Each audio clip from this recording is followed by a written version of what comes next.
کہ کیا انہیں خاندانی جو ہے وہ کوئی ٹسر تھی، بزنس کے حوالے سے پریشانیاں تھی، یا انہیں جو ہے وہ خاندان کے حوالے سے خاندانی کوئی جو ہے وہ ان کی ٹسر چل رہی تھی، اسی وجہ سے ڈپریشن میں یا اس طرح کے کوئی معاملات تھے۔ لیکن میں آپ کو یہ بتاتا چلوں کہ ابھی تک جو ذرائع یہ بتا رہے ہیں کہ ان کے خاندان میں جتنے لوگوں سے کچھ ذرائع کی بات ہوئی ہے تو یہ کہہ رہے تھے کہ وہ بالکل ایک پولائٹ آدمی تھے، ان کا کسی سے ایسا، کیونکہ وہ سیاست میں نہیں تھے، ان کا بہت اچھا بزنس چل رہا تھا، بہت اچھی وہ ورکنگ کر رہے تھے، ان کا خاندانی طور پر بھی اس سبھی سے برتاؤ اور پورے خاندان کا ان سے برتاؤ جو ہے وہ بہت نارملی اچھا تھا، اور وہ ہر سے بڑے شفیق اور مشفق طریقے سے پیش آتے تھے۔ اور میں بتاتا چلوں جاگیر ترین صاحب بھی خود بھی بذات خود جو ہے ان کی جو نیچر ہے وہ بھی بڑی پولائٹ سی ہے، وہ ہر شخص سے بڑی کندہ پیشانی کے ساتھ ملتے ہیں، گو کہ وہ سیاست میں آ گئے ہیں، اور سیاست کیونکہ پاکستان کی ایسی سیاست ہے کہ جو سیاست میں آ جاتا ہے اس کے کردار پہ بھی جو ہے وہ انگلیاں اٹھائی جاتی ہیں، بہت سی باتیں کی جاتی ہیں اس کے کردار کے حوالے سے، اور بہت سی مطلب کہ میں سمجھتا ہوں کہ بہت سے جو ہے وہ معاملات یہ اس حوالے سے بھی پیش آتے ہیں۔ اسی کے حوالے سے میں آپ کو بتاتا چلوں ناظرین کرام، رئیس انصاری صاحب ہیں، ایک سینئر صحافی ہیں، سینئر جرنلسٹ ہیں، کافی عرصے دراز سے یہ صحافت میں ہیں، اور بڑے نامی گرامی صحافی ہے، بڑے منجے ہوئے صحافی ہیں۔ وہ بتا رہے ہیں کہ میں جو پہلے ان کے کمرے میں جو لوگ چند افراد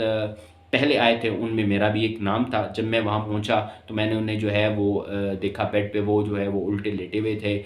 مطلب کہ ان کی گن جو ہے وہ بالکل قریب پڑی ہوئی تھی، انہوں نے کیونکہ خودکشی کی تھی تو اسی ان کا خون کافی اس وقت بہہ چکا تھا، تو اسی کے ساتھ جو ہے وہ پولیس بھی اور جہانگیر ترین صاحب، اون چودھری صاحب بھی میرے آنے سے پہلے وہاں موجود تھے۔ اور میں جس طرح آیا تو میں جہانگیر ترین صاحب سے کیونکہ اس کی کچھ معلومات نہیں لی، بلکہ میں نے یہ زیادہ بہتر سمجھا کیونکہ وہ تکلیف اور کرب کی سچویشن سے گزر رہے تھے، ان کے لیے ایک بڑی کرٹیکل سچویشن تھی، تو میں نے ان سے جو ہے وہ تعزیت کی اور میں نے کہا کہ اللہ آپ کو صبر دے، اور انہوں نے میرا شکریہ ادا کیا کہ آپ ہمارے اس دکھ میں شریک ہونے کے لیے تشریف لائے۔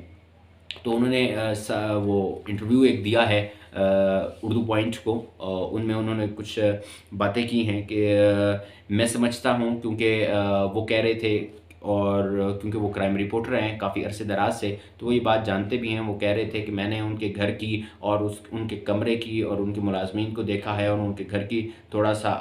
جائزہ لیا ہے اور ان کے کمرے کا لیا ہے، تو مجھے یہ بات حت الامکان لگ رہی تھی کہ یہ خودکشی ہے، یہ کوئی جو ہے وہ کوئی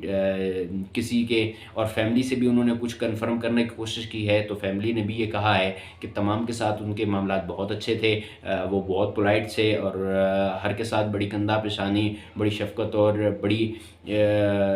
رحم دلی کے ساتھ جو ہے وہ پیش آتے تھے، ان کا مزاج بھی بڑا نرم دل اور نرم دل انسان طبیعت کے مالک تھے، نفیس الشخص انسان تھے۔ تو خاندان والوں نے بھی بڑی اچھی باتیں ان کے لیے کی ہیں، لیکن البتہ ابھی تک کنفرم یہ بات نہیں بتائی جا رہی کہ انہوں نے کس وجہ سے خودکشی کی ہے۔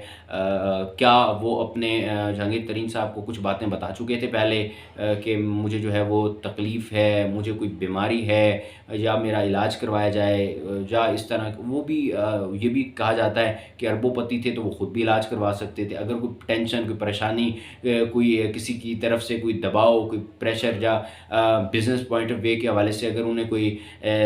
تھا بھی تو وہ اپنے بھائی سے، کیونکہ ان کے بھائی کے ساتھ ان کا ایک بڑا یارانہ تعلق تھا، تو وہ ضرور ان سے ڈسکس کرتے کہ جہانگیر ترین بھی ایک پاکستان کے پرومیننٹ بزنس مین ہے اور ان کا بڑا نام ہے، تو وہ بھی ان کی مدد کرتے ہیں بزنس میں کے حوالے سے، یا کوئی علاج کا ایسا معاملہ تھا، علاج معالجہ کا، تو وہ پاکستان نہیں بلکہ بیرون ممالک کسی اچھی سی کنٹریز میں ان کا جو ہے بڑے اچھے ڈاکٹر سے ان کا علاج کروا دیتے۔ تو